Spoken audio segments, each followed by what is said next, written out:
Hi guys, narito ang ika-7 na kabanata ng pagbalik sa nakaraan ng makapangyarihang mandirigma at strategies.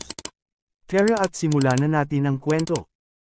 Nagpatuloy silang naglakad. Sabi ni Xiao Yu, ang mga estudyante ng Western Institute ay may dalawang opsyon para sa tirahan. Ang isa ay ang mga dormitoryo na itinayo ng Tianling Institute. Sino mang gustong tumira ay maaaring tumira doon. Dito, mayroon ding mga pribadong tirahan na kailangan bayaran. Sabi ni Lu Piao. Tapos kami, sabi ni Xiao Yu, umupa na ako ng tirahan. Maaari kayong tumira doon sa ngayon. Sabi ni Lu Piao, maganda, pero medyo kinakabahan pa rin ako. Ang mga nasa edad ko ay dapat nasa Holy Orchid Institute pa rin. Pero bigla tayong napunta sa ibang kaharian para mag-ensayo. Sabi ni Nia Li, ikaw ay isang henyo, kaya natural na mas malayo ang nararating mo sa bawat hakbang kaysa sa iba. Sumabay ka lang sa agos. May napansin siya. Sabi ni Lu Piao, ano ang tinitignan mo? Oh, ang dami palang tao doon. Ano ang ginagawa nila doon? Sabi ni Xiao Yu, doon nagkikita-kita ang mga estudyante mula sa iba't ibang institute sa loob ng Tianling Institute para magpalitan ng mga bagay. Ang mga training hall sa Tianling Institute ay madalas na nagbibigay ng iba't ibang uri ng misyon. Makakakuha ang mga estudyante ng Spirit Stones pagkatapos nilang matapos ang mga misyon. Ang mga Spirit Stones na ito ay napakahalagang mapagkukunan para sa paglilinang. Bukod doon, magpapalitan din ang mga estudyante ng iba't ibang uri ng demon spirits at artifact. Sa mundong ito, ang mga demon spirits ay nakategorya ayon sa kanilang mga rate ng paglaki tulad ng sumusunod. Ordinaryo, mabuti, mahusay, natitirang, at Diyos. 5 antas sa kabuuan. Pero ang mga mahusay ay bihira na. Halos imposible na makakuha ng Diyos. Sabi ni Lu Piao. Ang mahal ba ng Diyos, Nia Li? Mahirap makuha kahit sa Draconic Ruins Realm. Sabi ng ating bida, hindi lang ang rate ng paglaki. Mahalaga rin ang sariling lahi ng demon spirit. Maaaring magkapareho ang kanilang rate ng paglaki, pero ang Nether Tiger ni Duzi at ang Celestial Killing Demon Beast ay nasa ibang antas. Sabi ni Lu Piao, paano natin malalaman kung ang isang lahi ay mabuti o masama? Ang mga lahi ng demon spirits ay nahahati sa 3 uri lamang. Ang isang uri ay normal na lahi ng demon beast. At ang isa pang uri ay ang mga sinaunang lahi, tulad ng mga celestial killing demon beasts, na napakabihira. Ang ikatlong uri ay ang mga sinaunang lahi, na halos imposible nang makita. Sabi ni Lu Piao, kaya ganun pala, ang Nether Tiger ay may normal na lahi lamang. Kaya pala agad na nagpalit si Duzi nang hindi nag-alinlangan. Ang aking Scarlet Blood Demon Leopard ay may normal na lahi rin. Sabi ni Xiao Yu, ang mga demon spirits na may sinaunang lahi ay hindi madaling mahanap. Ang mga ipinagpapalit ng mga estudyante ay halos lahat ng demon spirits na may normal na lahi. Sabi ni Lu Piao, kahit ang mga estudyante ng Tianling Institute ay mayroon lamang mga may normal na lahi, Tumawa si Lu Piao, paano naman ang mga artifact, kuya? Ang mga artifact ay halos kapareho ng mga sandata sa ating maliit na mundo. Pero ang mga artifact ay naglalaman ng kapangyarihan ng langit, na ginagawa silang mas malakas kaysa sa ordinaryong mga sandata.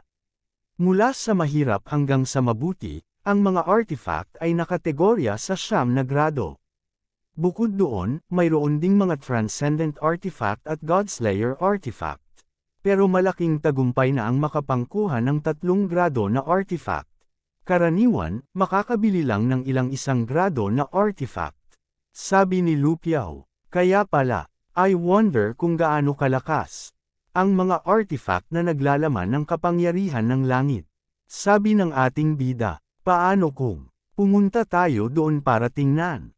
Oo, nagmadali ring naglakad si Xiao Yu.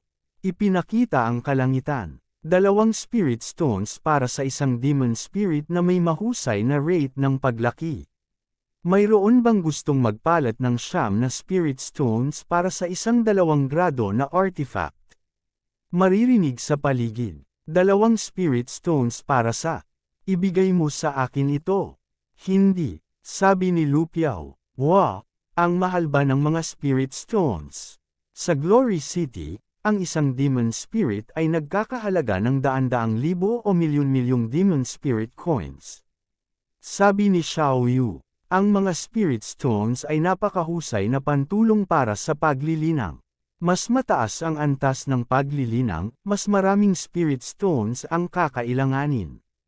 Ang kapangyarihan ng langit sa Draconic Ruins Realm ay napakaliit, kaya hindi sapat para suportahan ang ating paglilinang.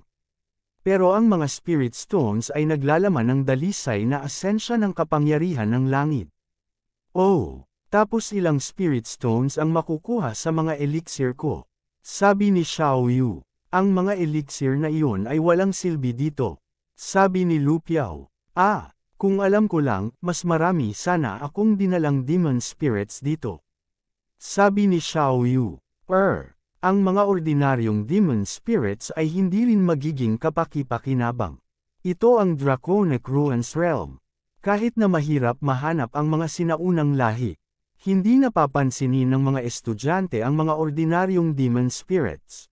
Karamihan sa mga estudyante ay gustong magkaroon ng mga demon spirits na may lahi ng dragon.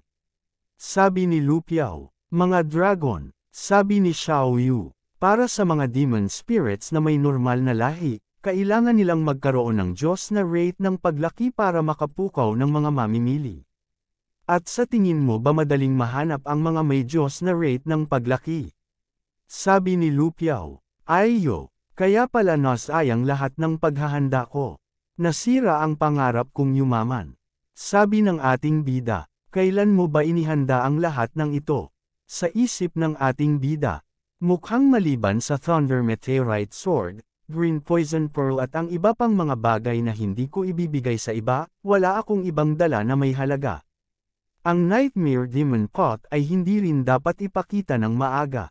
Mukhang mahihirapan akong makakuha ng Spirit Stones. Sabi ng ating bida, dahil ang paglilinang ay nangangailangan ng Spirit Stones. Paano makakakuha ng mga ito ang mga bagong estudyante tulad natin? Mag-take ng mga misyon, sabi ni Xiao Yu. Ang mga estudyante na may Heaven Spiritual Roots, maaaring makakuha ng allowance na 5 Spirit Stones bawat buwan. Sabi ni Lu Piao, 5 piraso lang. Sabi ni Xiao Yu, marami na iyon. Ang mga estudyante na may Earth Spiritual Roots ay makakakuha lang ng 1 bawat buwan. Samantalang ang mga may Human Spiritual Roots ay kailangan nilang umasa sa kanilang sarili. Pinakita ang ilang gusali, maririnig ang mga nagbibintang ng mga item. Ang dami palang magagandang bagay. Sa isip ng ating bida, kawawa naman, malamig ang kamay ko. Makikita ko lang sila. Kailan kaya tayo makakapunta sa Cultivation Hall? Mas madali na makakakuha ng ilang Spirit Stones. Sa Draconic Realm, ang Deity Lake lang ang nakakagawa ng Spirit Stones. Isang Deity Lake ay makakagawa ng libo-libong bato bawat taon.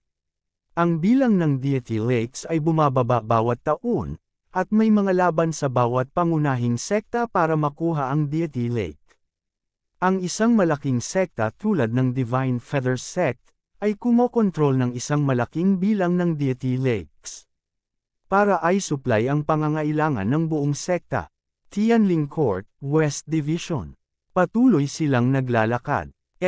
Alam mo ba, ang dalawang iyon ay galing sa maliit na mundo. Ang isa ay 8 grade Heaven Spirit Root at ang isa ay S grade Heaven Spirit Root. Ngayon, may 2 pang Heaven Spirit Root geniuses sa West Division.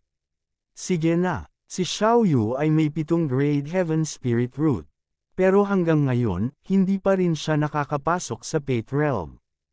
Ang dalawang iyon ay galing sa parehong lugar tulad niya. Hindi natin alam ang kanilang sitwasyon. Fair na, nasa harapan lang. Pinakita ang isang gusali. Dito nakatira ang mga geniuses ng West Division. Huwag kang mag-provoke sa kanila. Lalo na ikaw, Nia Li. Ang mga nakatira dito ay may background. Sabi ng ating bida, tigilan mo na, huwag mo akong isipin na bata, palagi mo akong tinatrato na bata. Mayroon akong sariling pag-uugali, sabi ni Xiao Yu. Sa madaling salita, tumira ka lang dito at maglinang ng mapayapa. Huwag kang lalabas at maglakad-lakad ng walang pahintulot ko. Ha! Sabi ni Xiao Yu. Ito ang kwarto mo. Ang katabi nito ay akin. Huwag kang papasok ng walang pahintulot ko. Oh, naintindihan ko na. Naintindihan ko na. Sabi ni Nieli. Tara na at tingnan natin ang tirahan. Sabi ni Lu Piao. Oo, habang pinakita ang paligid, may tinitingnan ang ating bida. Sa isip niya, shipping birds and fragrant flowers, nakatira si Xiao Yu sa isang talagang komportableng lugar. Marahil ay nagastos siya ng marami. Sabi ni Xiao Yu, Nieli, okay, kailangan kong lumabas. Para tulungan kayong magparehistro. Ang 2 spirit stones na ito ay regalo sa inyo. Maglinang muna kayo habang wala ako. Sabi ng ating bida, talagang pulot ang young master. Sabi ni Lu Piao, salamat kapatid. Sabi Xiao Yu, aalis na ako. Habang nakangiti ang ating bida. Sabi niya, huwag kang mag-alala, dahan-dahan lang. Nilapag ng ating bida ang spirit stone. Huminga ng malalim. Magsimula na tayong maglinang. Gumagalaw ang damit ng acting bida. Bigla itong lumabas. Sabi ng goddess, talagang nakaka-suffocate. Nagtatago ako, pero mukhang hindi ako makatago sa lahat. Mukhang ganoon nga. Buti na lang, hindi nakakuha ng atensyon ng sinuman. Lumabas ka na rin. Inilabas na rin ng ating bida si Jindan. Matagal ka nang natutulog, nagiging mas maliit ka na. Nilagay niya sa tela. Tama lang, maliit kayo at madaling dalhin.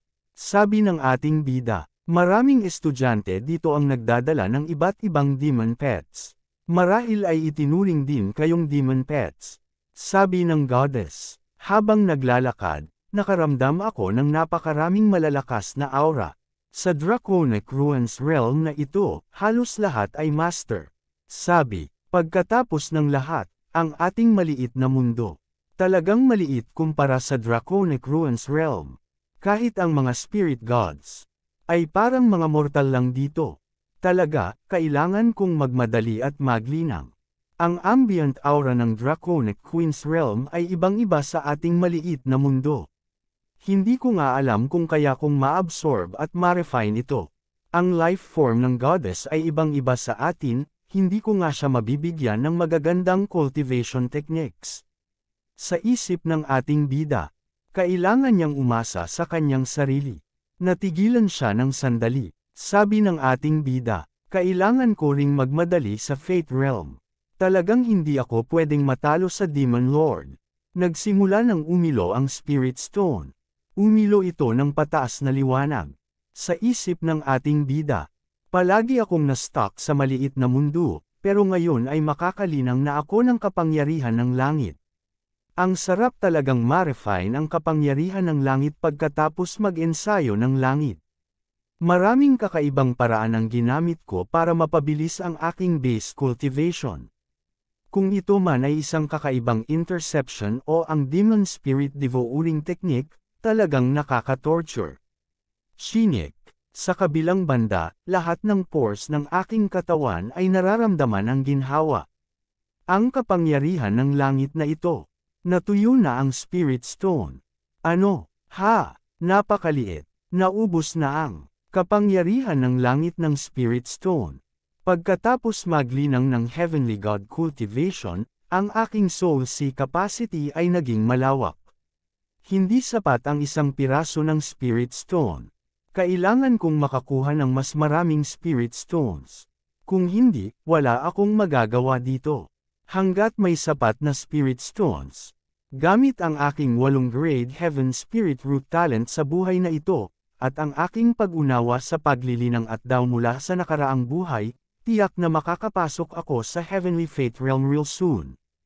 May tao ba, kapatid na Xiao Yu? Nandoon ka ba? Sabi ni Lu Piao. Kaninong boses iyon? Ni Li. Maaari bang ito ang kasintahan ni Xiao Yu? Sabi ng ating bida, tumigil ka. Wala si Xiaoyu dito. Ha! May nagbukas ng pinto. May pumasok na isang babae sabi nito. Wala si kapatid na Xiaoyu. Sino kayo? Sabi ng ating bida. Mga kaibigan kami ni Xiaoyu. Lumabas lang siya. Hinahanap mo ba siya? Sabi ng babae.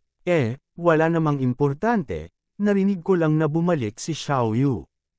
Kaya nagpunta ako dito para batiin siya. Hindi ko inaasahan na makikita ko kayo. Mga bagong estudyante ba kayo? Tuldok.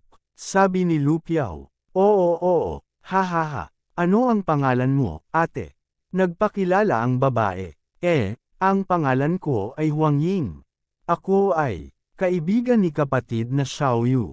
Sa isip ng ating bida, mukhang gusto ng batang babaeng ito si Xiaoyu. Tapos hihintayin ko siya dito. Oh, ngumiti ang si Huang Ying. Sabi ni Huang Ying, hintayin mo siya dito hanggang sa bumalik si Xiaoyu. May mabilis na naglalakad sa labas ng bakod. May pumasok. Ano? Ang bilis. Magsalita ang lalaki. Yinger, nandito ka talaga. Napabundong hiningan si Huang Ying. Sabi ng lalaki, nang marinig kong bumalik na si Xiaoyu, naisip kong tiyak na pupunta ka dito.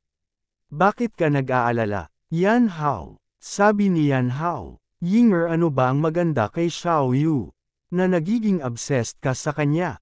Sabi ni Huang Ying. Masaya ako, gusto ko siya, bakit ka nag-aalala? Nakikinig lang ang dalawa sa nangyayari. Napatingin si Yan Hao sa ating bida at kay Lu Piao. The answer. Kayo ba ang dalawang henyo mula sa maliit na mundo? Ang isa ay 8 grade at ang isa ay S grade Heaven Spirit Root, tama ba? Tumingin lang sa paligid ang dalawa na parang walang narinig. Sabi ni Yan Hao, tinanong kita, sabi ng ating bida, ito ba ang tuntunin ng kaharian ng mga guho ng dragon upang sagutin ang isang estranghero na pumapasok sa iyong tahanan nang hindi kumakatok? Sabi ni Yan Hao, alam mo ba kung sino ang kausap mo, bata? Kahit na mayroon kang Heaven Spirit Root, huwag mong isipin na maaari kang maging mapagmataas dito, sa Sky Soul Institute. Mas mabuting malaman mo kung sino ang boss sa Sky Soul Institute. Naglabas ng matinding pressure si Yan Hao. Naramdaman ito ng dalawa. Pinagmamasdan ito ng ating bida. Kagiliw-giliw, matagal na panahon mula noong makipagkumpetensya ako sa isang dalubhasa sa larangan ng langit. Hamarang si Huang Ying. Hao Yan, ano ang ginagawa mo? Hindi ka pinapayagang tretuhin ang mga kaibigan ni Kuya Xiaoyu ng ganito. Nakatingin lang si Yan Hao. Sa isip niya, ang babaeng ito, ngumiti ang ating bida. Ang lalaking ito ay nasa larangan ng lupa, kaya bakit hindi siya nakaramdam ng takot nang subukan kong pigilan siya sa aking aura? Nararamdaman ko pa nga, ang isang intensyon sa pakikipaglaban mula sa kanya. Sa isip ni Yan Hao. Maaari bang magkaroon ng isang taong walang ingat? Tumawa ito. Kayo ay maaari lamang magtago sa likod ng isang babae, hahayaan kong makalabas kayong dalawa ngayon. Sabay turo sa ating bida at kay Lu Piao. Bibigyan kita ng isang payo. Dapat ninyong itigil ang pagsunod kay Xiaoyu. Nakatingin lang si Lu Piao habang napabuntong hininga naman ang ating bida. Sabi ni Yan Hao. Walang makukuha sa inyo sa pagsunod sa isang basura tulad niya. Ngunit kung pipiliin ninyong sundan ako sa halip, maaari ko pa ring isaalang-alang ang pagtanggap sa inyo. Sabi ni Lu Piao, ni Li, ang lalaking iyon na si Xiaoyu, bakit siya gumagawa ng mga kaaway saan man, isa-isa silang dumarating. Paano kung sundan natin ang lalaking ito? Sabi ng ating bida. Ang ating pamilya ay nasa kamay pa rin ng Panginoon ng Netherworld. Naisip mo na ba ito? Sabi ni Lu Piao. Nagbibiro lang ako. Sabay tawa ni Lu Piao. Sabi ni Yan Hao. Ano, hindi pa ba kayo tapos? Mas mabuting huwag kang maging bastos. Sabi ng ating bida. Sa Sky Soul Institute, wala kang magagawa sa amin.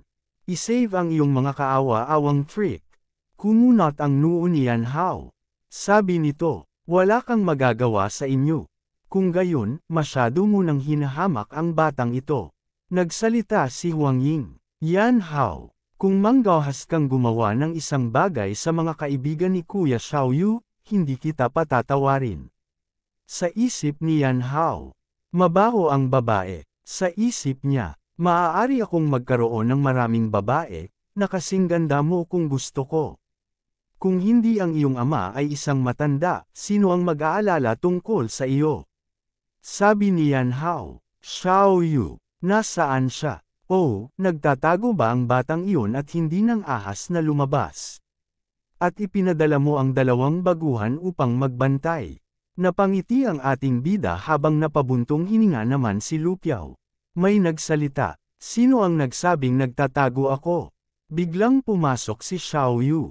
Napalingon si Yan Hao. Xiaoyu, masayang sabi niya Huang Ying. Kuya Xiaoyu, bumalik ka na ba? Napapikit na lang si Xiaoyu. Nagpatuloy si Xiaoyu sa paglalakad. Sabi ni Yan Hao, pagkatapos ng napakaraming taon, wala ka pa ring pag-unlad. Nakakatawa na ikaw ay natigil pa rin sa larangan ng lupa. Sabi ni Xiaoyu, pribadong tirahan ito, dapat kayong umalis. Naging seryoso ang mukha ng Yan Hao. Sabi ni Yan Hao, Yinger, hindi mo ba naiintindihan? Hindi ka tinatanggap ni Xiaoyu. Lumingon siya kay Huang Ying. Habang si Huang Ying ay naging puso ang mga mata. Sa isip ni Yan Hao, talaga namang hindi ko maintindihan, paano maihahambing si Xiaoyu sa akin? Medyo gwapo lang siya kaysa sa akin wala nang iba. Gusto ba ng lahat ng babae ang mga lalaking maputi ang mukha? May pumasok sa pinto. Napansin ito ni Yan Hao.